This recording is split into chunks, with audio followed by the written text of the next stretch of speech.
warahmatullahi wabarakatuh. Kembali lagi bersama saya Jusaini Adrianti. Sebelum kita lanjut ke pembahasan di video ini, jangan lupa like, comment, dan subscribe ya.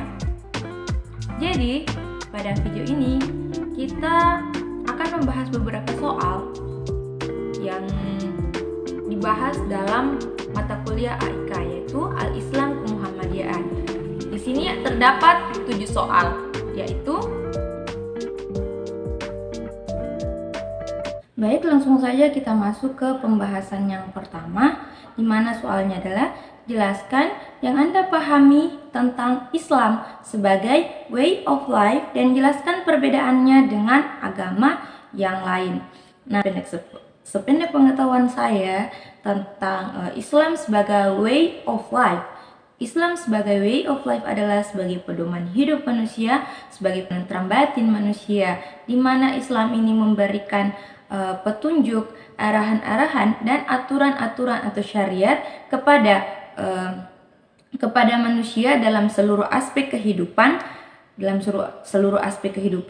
guna untuk mendapatkan kebahagiaan dunia dan akhirat. Nah, kemudian kita masuk ke perbedaan agama Islam dengan agama lainnya, yaitu di mana agama Islam ini dari segi bentuk ibadahnya saja itu berbeda, atau cara beribadahnya itu berbeda dengan agama lain. Nah, kemudian dari segi keimanan dan dari segi kitab yang digunakan itu pun berbeda, di mana dalam Islam ini kitab yang digunakan adalah kitab Al-Quran, yang kita ketahui bahwa kitab Al-Quran adalah kitab penyempurna dari kitab-kitab sebelumnya, dan agama Islam merupakan agama penyempurna dari agama-agama sebelumnya.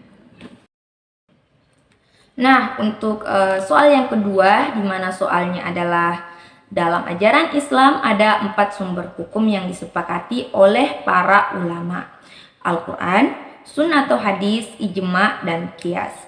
Jelaskan 4 sumber hukum tersebut beserta dengan kedudukan dan contohnya masing-masing. Di sini saya akan menjelaskan sependek pengetahuan saya tentang keempat sumber ajaran ini. Di mana Al-Quran adalah kitab yang kita gunakan dalam agama Islam sebagai umat Muslim. Nah, Al-Quran ini adalah firman Allah yang diturunkan kepada Nabi Muhammad SAW melalui peran malaikat Jibril dan ditulis dalam sebuah mushaf. Nah, secara umum isi dari Al-Quran ini adalah ibadah, akidah, muamalah, syariah, dan sejarah. Akidah, ibadah, muamalah, syariah, dan sejarah. Nah, kemudian contoh dalam Al-Quran ini, contohnya itu perintah untuk melaksanakan sholat, zakat, dan puasa. Kedudukan Al-Quran ini dia sebagai sumber hukum atau sumber ajaran Islam yang pertama. Nah, kemudian yang kedua yaitu sunnah. Nah, sunnah atau hadis di sini adalah segala perkataan, perbuatan Nabi Muhammad SAW maupun para tabi'in dan sahabat-sahabatnya. Nah, kedudukan sunnah atau hadis di sini adalah sebagai sumber ajaran yang kedua, di mana dia berfungsi sebagai bayan atau penjelas dari ayat-ayat Al-Quran yang belum dijelaskan secara rinci. Misal, dalam Al-Quran diperintahkan untuk tadi melaksanakan sholat. Nah, dalam sunnah atau hadis ini kemudian dijelaskan bagaimana tata cara melaksanakan sholat, seperti yaitu dalam pelaksanaan sholat itu diawali dengan takbir, kemudian diakhiri dengan salam, seperti itu salah satu contohnya. Nah, kemudian yang ketiga yaitu ijma. Nah, ijma di sini adalah hukum yang muncul karena persetujuan atau hasil mufakat dari para ulama tertentu yang memiliki syarat-syarat tertentu. Nah, ijma ini bisa jadi dia berlaku pada suatu zaman dan tidak berlaku pada zaman yang lain, dan bisa berlaku pada suatu tempat dan tidak berlaku pada tempat yang lain. Nah, kemudian ijma ini dia ada setelah Nabi Muhammad wafat. Nah, ijma ini ada karena suatu hukum atau sesuatu yang tidak ada pada zaman Nabi Muhammad dan ada pada zaman itu, atau misal zaman sekarang, dan pada akhirnya para ulama menyepakati sebuah hukum dan tetap menyandarkan pada Al-Qur'an dan hadis. Contohnya yaitu menghalalkan atau membolehkan imunisasi dan vaksinasi. Nah, kemudian sumber ajaran yang keempat yaitu qiyas, di mana qiyas adalah sumber ajaran atau sumber hukum yang merupakan persetujuan para ulama juga. Nah, di sini qiyas ini ada karena tidak dijelaskan pada Al-Qur'an, sunnah maupun ijma, tetapi tetap disandarkan pada ketiga sumber ajaran atau sumber hukum yang tadi. Nah, mengapa kemudian ada qiyas? Karena adanya perkembangan zaman atau adanya hal-hal yang ada pada zaman ini tetapi tidak ada pada zaman Nabi Muhammad. Nah, contohnya yaitu analogi tentang narkoba, di mana narkoba ini diharamkan. Mengapa? Karena dalam qiyas di sini adalah kita menyamakan kedudukan sebuah perkara dengan perkara lainnya. Misal mengharamkan narkoba disamakan dengan kedudukannya sebagai hammer, yaitu haram. Hammer itu haram karena dia memiliki efek yang sama, yaitu menghilangkan akal atau menghilangkan kesadaran manusia. Kita masuk di soal yang ketiga, yaitu jelaskan secara singkat dan jelas asal-usul dan proses penciptaan manusia mulai dari Nabi Adam alaihissalam. Nah, proses penciptaan manusia mulai dari Nabi Adam alaihissalam, di mana terdapat dua proses, yaitu proses penciptaan manusia dari tanah dan proses penciptaan manusia dari segumpal darah atau penciptaan manusia secara biologis. Nah, dalam Al-Qur'an yang dijelaskan itu penciptaan Nabi Adam alaihissalam, di mana Nabi Adam di sini diciptakan dari segumpal darah, yaitu tanah liat, dari tanah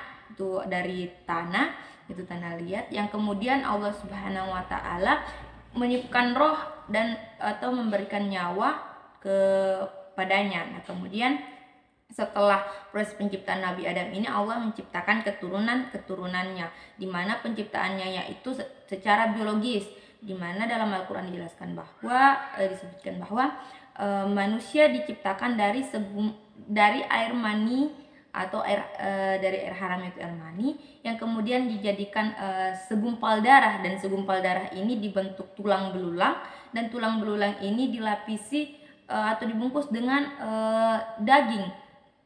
Nah, kemudian daging ini dibentuk dan Allah menyempurnakan ciptaannya ini, di mana Ia kemudian meniupkan roh ke dalamnya dan memberikan Ia akal pikiran dan penglihatan serta alat indera seperti itu.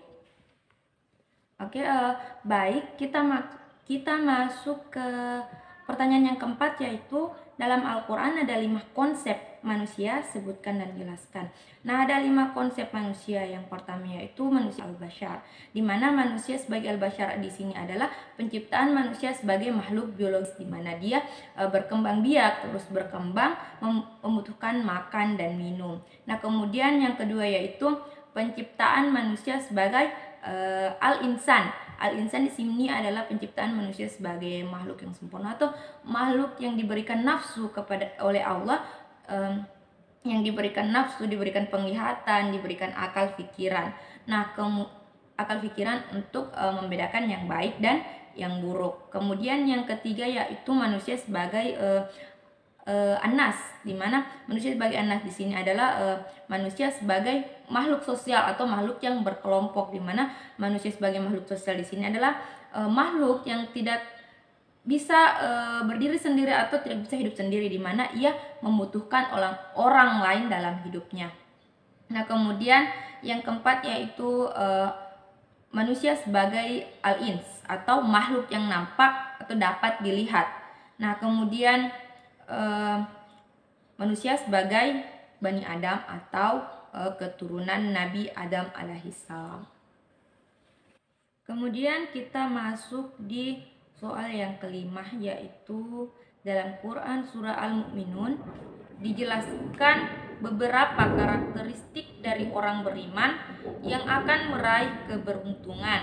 Sebutkan dan jelaskan serta apa upaya yang sudah kalian lakukan untuk meraih predikat tersebut. Nah, dalam Quran surah Al-Mu'minun, karakteristik yang disebutkan di sini adalah beriman. Beriman itu adalah meyakini, kita percaya, meyakini keberadaan Tuhan kita, kita percaya kepada Tuhan kita. Nah, kemudian yang kedua yaitu khusyuk. Khusyuk di sini adalah merasa tidak ada apa-apanya, dan kita merasa takut kepada Allah Subhanahu wa taala, itu Tuhan kita. Nah, kemudian yang ketiga yaitu mu'ridun atau kita menghindari hal-hal yang tidak berguna. Nah, kemudian yang keempat itu kita menunaikan zakat, mengeluarkan zakat, di mana kita berbagi kepada sesama kita, berbagi kepada orang lain, berbagi kepada makhluk-makhluk Allah. Nah, kemudian yang kelima yaitu kita menjaga kemaluan, di mana kita menghindari zina, menghindari fitnah. Nah, kemudian yang keenam yaitu kita melaksanakan sholat, di mana kita selalu berusaha untuk melaksanakan sholat, karena sholat merupakan perintah Allah, merupakan tiang agama kita. Nah, kemudian yang terakhir yaitu kita amanah dan menjaga janji kita, baik kepada diri sendiri, kepada orang lain, maupun terutama kepada Allah Subhanahu wa taala. Nah, kemudian tadi pertanyaannya, apa sih yang telah saya lakukan untuk meraih predikat itu? Sebagai manusia yang diciptakan oleh Allah Subhanahu wa taala, di mana kita diberikan amanah oleh Allah untuk menjadi khalifah di muka bumi ini, dan kita diciptakan hanya untuk beribadah kepadanya. Jadi yang setelah saya lakukan ya, saya melaksanakan perintah Allah, contohnya yaitu beribadah, walaupun untuk perkara khusyuk atau tidaknya itu kita tidak bisa mengukur secara pribadi, karena bisa jadi kita kita melakukan hal yang riya. Sesungguhnya ibadah itu dilakukan semata-mata karena Allah, dan tidak perlu kita tunjukkan atau tidak perlu kita perlihatkan kepada orang lain. Intinya apapun usaha kita sebagai manusia pasti ada. Kemudian kita masuk di nomor 6. Jelaskan hakikat iman dan apa pengaruhnya dalam kehidupan kalian. Sertakan contoh tindakan kalian yang didasarkan keimanan penuh kepada Allah. Nah, hakikat iman. Iman kepada Allah artinya yakin bahwa Allah itu ada, selalu mendengar, selalu melihat, mengetahui apa yang ada dalam dada. Tak ada sesuatu pun yang luput dari pengetahuannya. Tak ayal iman yang benar kepada Allah membuahkan kesadaran akan murakabatullah atau senantiasa merasa diawasi oleh Allah. Iman merupakan perlindungan dan pertolongan Allah, maka tidak perlu cemas, takut ataupun stres kalau ada kejadian menimpa hidup orang beriman yang tidak sesuai dengan kehendak dan keinginannya, karena dikembalikan kepada Allah Subhanahu wa taala, karenanya selalu memberikan jalan yang terbaik kepada kita. Nah, di mana kita selalu berserah diri kepada Allah, karena kita meyakini keberadaan Allah Subhanahu wa taala sebagai Tuhan kita. Nah, iman di sini juga Artinya kan kita meyakini tidak hanya Allah, tapi kita juga meyakini malaikat-malaikat, kitab-kitabnya, kemudian rasul-rasulnya, hari kiamat, dan qada dan qadar. Kita masuk soal yang ketujuh, di mana soalnya itu tauhid adalah inti dari ajaran Islam. Apabila diaplikasikan memberikan pengaruh positif terhadap seluruh aspek kehidupan manusia. Tauhid terbagi tiga, jelaskan dan sebutkan contoh implementasinya dalam kehidupan manusia. Nah, tauhid di sini dibagi menjadi tiga, yaitu tauhid rububiyah, uluhiyah, dan asma wa sifat. Di pertama itu tauhid rububiyah. Tauhid rububiyah adalah meyakini bahwa Allah adalah satu-satunya pencipta, pemilik, pengendali alam semesta ini. Contoh penerapannya, di mana kita meyakini bahwa Allah sebagai pencipta dan pemilik, kita melihat seluruh ciptaan kita, meyakini bahwa Allah adalah pencipta kita. Nah, kemudian tauhid uluhiyah. Tauhid uluhiyah adalah mengesahkan Allah Subhanahu wa taala dalam mengerjakan ibadah seperti sholat, puasa, zakat, kemudian berkurban beserta berserah diri dan berharap padanya. Nah, kemudian tauhid asma wa sifat, di mana asma wa sifat di sini beriman kepada Allah berdasarkan nama-nama Allah dan sifat-sifatnya, termasuk dalam Al-Quran dan Sunnah Allah Subhanahu, Sunnah yang ada pada agama kita, yaitu Islam. Nah, contoh penerapan pada tauhid ini adalah kita terus beribadah kepada Allah Subhanahu wa taala, karena kita meyakini bahwa kita sebagai ciptaan Allah diciptakan untuk beribadah kepada Allah Subhanahu wa taala, karena kita memang diciptakan hanya untuk tunduk dan beribadah kepadanya. Nah, kemudian pada asma wa sifat, contohnya sifat mengetahui, dia itu maha benar, dia itu dia maha benar, dia maha mengetahui. Dalam nama-namanya, yaitu dalam Asmaul Husna ada 99. Nah, sangat jelas dijelaskan di sana bahwa Allah itu adalah pemberi nikmat, pemberi rezeki. Maka kita tidak perlu lagi ragu akan rezeki kita, karena Allah telah menetapkan rezeki kita, dan ada Allah yang memberikan kita rezeki. Tinggal kita bagaimana mengusahakan, bagaimana kita berusaha, terus berdoa dan berserah diri kepada Allah Subhanahu wa taala. Nah, kemudian di mana kita mensyukuri segala nikmat yang telah diberikan kepada kita.